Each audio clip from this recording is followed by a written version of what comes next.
Good evening friends. आज के update कुछ इस प्रकार से। आज हम सबसे पहले बात करेंगे भारत के प्रधानमंत्री मोदी और चीन की। प्रधानमंत्री नरेंद्र मोदी चीन के तियानजिन में 1 सितंबर को होने वाले शंघाई सहयोग संगठन एससीओ शिखर सम्मेलन में भाग लेंगे। यह बीते 7 साल में मोदी की पहली चीन यात्रा होगी। बीजिंग की मेज़बानी में रही इस समिट पर दुनिया की नज़र लगी है। इसकी वजह चीन और भारत के नेताओं के अलावा रूसी राष्ट्रपति व्लादिमीर पुतिन को इस मंच पर मौजूदगी है। रूस, चीन और भारत का अमेरिका से चल रहा तनाव इन तीनों देशों को करीब ला सकता है। विदेश मंत्रालय ने बताया कि प्रधानमंत्री नरेंद्र मोदी 31 अगस्त और 1 सितंबर को 25वीं बैठक के लिए तियानजिन का दौरा करेंगे। प्रधानमंत्री नरेंद्र मोदी ने आखिरी बार पिछले साल रूस में ब्रिक्स शिखर सम्मेलन में जिनपिंग और पुतिन के साथ मंच साझा किया था। रूसी अधिकारियों ने उम्मीद जताई है कि भारत, चीन और रूस के बीच द्विपक्षीय वार्ता हो सकती है। भारत के लिए एससीओ शिखर सम्मेलन महत्वपूर्ण है क्योंकि वह चीन के साथ संबंधों में बेहतरी चाहता है। The China global south project के एरिक ओलेंडर का मानना है कि भारत हालिया विवादों को पीछे छोड़कर चीन के साथ तनाव कम करने पर ध्यान केंद्रित करेगा। वहीं शी इस शिखर सम्मेलन का उपयोग अमेरिका को अपना असर दिखाने के लिए करेंगे। चीनी विदेश मंत्रालय के एक अधिकारी का मानना है कि इस साल का शिखर सम्मेलन 2001 में एससीओ की स्थापना के बाद सबसे बड़ा होगा। यह नए प्रकार के अंतर्राष्ट्रीय संबंधों के निर्माण में एक महत्वपूर्ण शक्ति होगा। भारत और चीन के बीच 2020 से चल रहा तनाव कम होगा। ट्रंप प्रशासन की भारत पर सख्ती ने शी और मोदी के बीच एक सकारात्मक बैठक की उम्मीद बढ़ा दी है। शी जिनपिंग ने एससीओ समिट से पहले कहा था कि आसान दुनिया में चीन और रूस के संबंध सबसे स्थिर है। जिनपिंग ने मंगलवार को कहा कि रूस के साथ चीन के संबंध प्रमुख विश्व शक्तियों में सबसे स्थिर, परिपक्व और रणनीतिक रूप से महत्वपूर्ण है। रूस की संसद के निचले सदन के अध्यक्ष व्याचलेस्लाव वोलोडिन के साथ एक बैठक के दौरान शी ने दोनों देशों के संबंधों को विश्व शांति का शिखर सूत्र बताया। बीजिंग के भव्य great hall of the people में शी ने वोलोडिन से कहा कि दोनों देशों की सुरक्षा और विकास हितों की रक्षा के लिए मिलकर काम करना चाहिए। एससीओ में 10 सदस्य हैं। भारत के अलावा इनमें बेलारूस, चीन, ईरान, कजाकिस्तान, किर्गिस्तान, पाकिस्तान, रूस, तजाकिस्तान, उज्बेकिस्तान शामिल है। इसके कई संवाद साझेदार और पर्यवेक्षक भी हैं। भारत 2017 से एससीओ का सदस्य है। भारत और अफगानिस्तान को लगातार धमकी दे रहे पाकिस्तान के सेना प्रमुख फील्ड मार्शल असीम मुनीर को अब करारा जवाब मिलने जा रहा है। पहली बार तालिबानी विदेश मंत्री अमीर खान मुत्ताकी भारत के दौरे पर आने जा रहे हैं। इससे पहले तालिबान विदेश मंत्री का पाकिस्तान का दौरा रद्द हो गया था। अफगान मीडिया के मुताबिक भारत ने मुत्ताकी को नई दिल्ली का आने का न्योता दिया है। इसके लिए सबसे जरूरी इंतजाम किए जा रहे हैं। भारत ने संयुक्त राष्ट्र सुरक्षा परिषद में मुत्ताकी यात्रा में छूट देने का अनुरोध किया है। यह अभी स्पष्ट नहीं कि तालिबानी विदेश मंत्री की यह यात्रा ठीक किस दिन होने जा रही है। मुत्ताकी की यह भारत यात्रा ऐसे समय पर होने जा रही है जब पिछले दिनों ही पाकिस्तानी विदेश मंत्री ने बांग्लादेश की यात्रा की है। CNN न्यूज़ 18 की रिपोर्ट के मुताबिक भारत ने तालिबानी विदेश मंत्री के लिए संयुक्त राष्ट्र सुरक्षा परिषद से अनुरोध किया है। माना जा रहा है कि भारत के इस कदम से दिल्ली एवं काबुल की दोस्ती और मजबूत होगी। भारत ने संयुक्त राष्ट्र सुरक्षा परिषद की यात्रा समिति से अनुरोध किया है कि मुत्ताकी को दिल्ली आने के लिए विशेष अनुमति दिया जाए। मुत्ताकी यूएनएससी के प्रस्ताव 1988 के तहत प्रतिबंधित है, जिसके तहत तालिबानी नेताओं को निशाना बनाया गया था। रिपोर्ट के मुताबिक भारत ने अफगान विदेश मंत्री की दिल्ली यात्रा के लिए सभी तरह के इंतजाम कर दिए हैं। अब बस यूएनएससी समिति के ट्रैवल कमेटी की मंजूरी का इंतजार है। यह मंजूरी जैसे मिलेगी तब मुत्ताकी के भारत दौरे का रास्ता साफ हो जाएगा।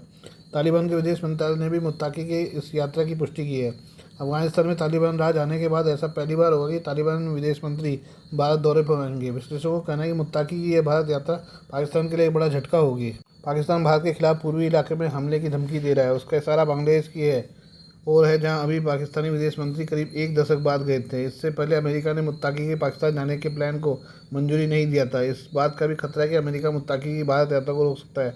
बाद को अगर यह मंजूरी मिल जाती है तो पाकिस्तान पर यह बड़ी राजनयिक जीत होगी। इससे काबुल और दिल्ली के बीच सतर्कता के साथ दोस्ती बढ़ सकती है।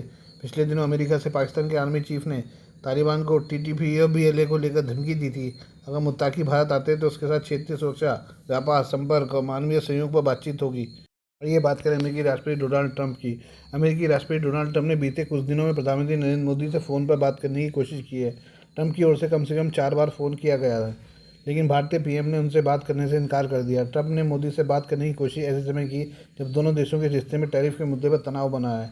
जर्मन अखबार फ्रैंकफर्टर अल्गेमाइन FAZ ने अपनी रिपोर्ट में इसका खुलासा करते हुए कहा है कि टैरिफ मुद्दे पर ट्रंप ने अपने सभी विरोधियों को हरा दिया है, लेकिन भारत को वह नहीं हरा पाए। इस रिपोर्ट के सामने आने के बाद एक्सपर्ट ने प्रतिक्रिया दी है।